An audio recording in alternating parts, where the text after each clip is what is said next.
কৃষ্ণনগরের মৃৎশিল্পী তৈরি শেখ মুজিবুর রহমানের মূর্তি পাড়ি দিচ্ছে বাংলাদেশ।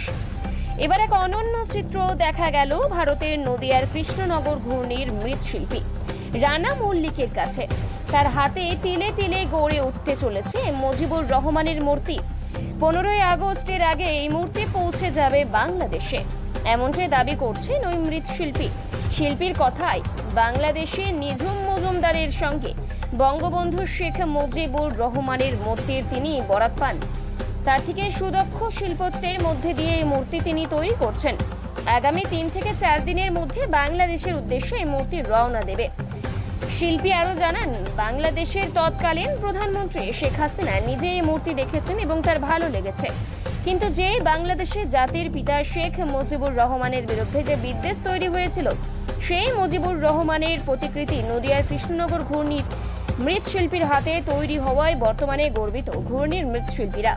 যদিও বঙ্গবন্ধু মুজিবুর রহমানের মূর্তি তৈরি করতে পেরে নিজেকে গর্বিত বলেই মনে করছেন মৃৎশিল্পী রানা মল্লিক। রানা মল্লিক, আমি আর্টিস্ট। যত মূর্তিগুলো আমি তৈরি করি। আর এই যে মূর্তিটা আপনি দেখছেন, এই মূর্তিটা আমি আমাদের কৃষ্ণনগরের অনিন্দিতা ম্যামের কাছ থেকে আমি অনেকটা পেয়েছি। অনিন্দিতা ম্যাম বাংলাদেশের সাথে অনেক কাজে যুক্ত থাকে। তো এই মূর্তিটা শেখ হাসিনা ম্যাডাম দেখে ওনার ভালো লেগেছে। ভালো লাগে উনি এটাকে কমপ্লিট করার একটা অনুমতি দিয়েছে। আমি করেছি এবং এটা এখন বাংলাদেশ যাওয়ার পথে 3-4 দিনের মধ্যে চলে আসবে।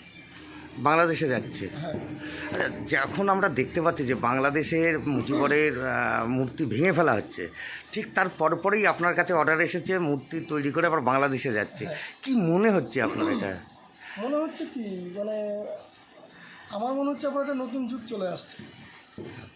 এটা তৈরির মাধ্যমে আমার মনে হচ্ছে সামনের দিনে আরও অনেক কিছু তৈরি হতে পারে।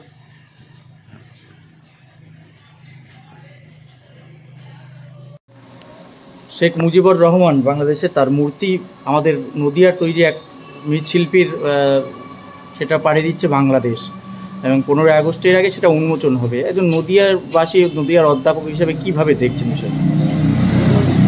শেখ মুজিবুর রহমান বাংলাদেশের একজন জাতির পিতা বলে গণ্য। তারই ঐতিহাসিক আন্দোলনের ফলে বাংলাদেশ মুক্তিযোদ্ধারা পাকিস্তানের কবল থেকে বেরিয়েছে। তো এইরকম একজন জাতির পিতা, তার মূর্তি কিছুদিন আগে আমরা দেখলাম যে বাংলাদেশের জামাতে ইসলামরা, বিশেষ করে জঙ্গিপনার যে এক নিদর্শন, যে তার মাথায় হাতুড়ি দিয়ে তার মূর্তিটাকে ভেঙে ফেলা হলো। বঙ্গবন্ধুর নামে যত স্মৃতি ছিল সমস্ত স্মৃতিকে আজকে টুকরো টুকরো করে ভেঙে ফেলা হলো। ফলে গোটা বাংলাদেশের যে পরিস্থিতি, সেই বাংলাদেশের বর্তমান সময়ে আবার পুনরায় সেখানে মুজিবের মূর্তি স্থাপন করা হবে, এটা অত্যন্ত সাধুবাদ জানাচ্ছি। নিশ্চিতভাবে বাংলাদেশটা সম্পূর্ণ জঙ্গিবাদে বা জঙ্গিস্তানে পরিণত হয়ে যায়নি।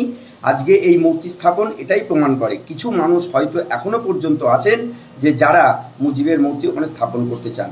বিশেষ করে এটা আপনার আরও বেশি ভালো লাগছে যে আমাদের নদিয়ার ঘূর্ণি থেকে তার মূর্তি তৈরি হচ্ছে এবং তার মূর্তি বাংলাদেশে পাড়ি দেবে এবং সেখানে গিয়ে সেই মূর্তি স্থাপন হবে। আমি অত্যন্ত সাধুবাদ জানাচ্ছি। যে বা যারা বাংলাদেশের আছে, আমি নিশ্চিতভাবে মনে করি যে বাংলাদেশের স্বাধীনতা আন্দোলনের সময়ের এখনও অনেক ব্যক্তি আছেন যারা মুজিবের কাহিনী বা মুজিবকে যারা স্বচক্ষে সামনে থেকে দেখেছে। সেই রকম একটা মানুষের স্মৃতিচারণা করে আজকে যদি তার মূর্তি বাংলাদেশে স্থাপন হয়, তাহলে আমি সেটাকে অত্যন্ত সাধুবাদ জানাচ্ছি।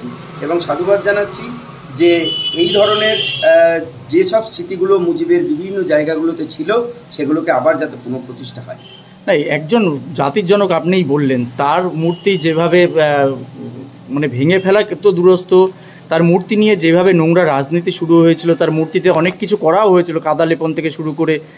কিভাবে দেখছেন বাংলাদেশের এই পরিস্থিতিটা?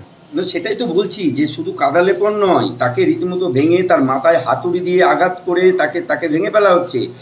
জঙ্গিস্তানে পরিণত হয়ে গেছে গোটা বাংলাদেশ। আজকে বিভিন্ন আপনি দেখতে পাচ্ছেন যে বাংলাদেশে আজকে জঙ্গিপনায় এমন অবস্থায় পৌঁছেছে যে সেখানকার জামাতে ইসলামের সমস্ত সমর্থকরা তারা বিভিন্ন হিন্দুর বাড়ি লুট করছে, সেখানে মহিলাদের দর্শন করছে, আজকে রাস্তার ওপরে মানুষকে ইট পাথর দিয়ে ছুঁড়ে মেরে ফেলছে। ফলে গোটা পাকিস্তানে যে দৃশ্য এখনো পর্যন্ত সেইভাবে দেখা যায় না, সেটা আজকে বাংলাদেশে দেখা যাচ্ছে। এই রকম একটি বাংলাদেশ যে সোনার বাংলা যাকে আমরা বলতাম, রবীন্দ্রনাথ ঠাকুর যে বাংলা নিয়ে গর্ব করতেন, হ্যাঁ, আজকে মধুসূদন দত্ত যে বাংলা নিয়ে গর্ব করতেন, নজরুল যে বাংলা নিয়ে গর্ব করতেন, আজকে সেই বাংলাদেশের পরিস্থিতি আজকে একটা জঙ্গিস্তানে পরিণত হয়ে গেছে। এটা ভাবতে খারাপ লাগে। এই রকম জায়গাতে দাঁড়িয়ে তবু মনে করি যে কিছু আশার ফুল ফুটেছে, যে এই ধরনের মুজিবের মূর্তি যারা পুনঃপ্রতিষ্ঠিত করছেন তাদের। কিন্তু আমার আশঙ্কা আছে যে মুজিবের মূর্তি এখান থেকে গিয়ে বাংলাদেশে পুনঃপ্রতিষ্ঠিত আদেও হবে কিনা, কারণ যেদিন মুজিবের মূর্তি প্রতিষ্ঠিত হবে সেই দিন তাকে আবার না টুকরো টুকরো করে ভেঙে ফেলা হয়, এবং যারা প্রতিষ্ঠিত করতে যাচ্ছেন তাদের প্রাণের আশঙ্কা আমি বোধ করছি। তার কারণ বাংলাদেশে এমন একটা সরকার, ইউনিট সরকার চলছে, যিনি প্রকাশ্যে জঙ্গিবাদকে সমর্থন করেন। আপনার নাম? ডক্টর সোমনাথ কর, আপনি? অধ্যাপক, রানাঘাট কলেজ।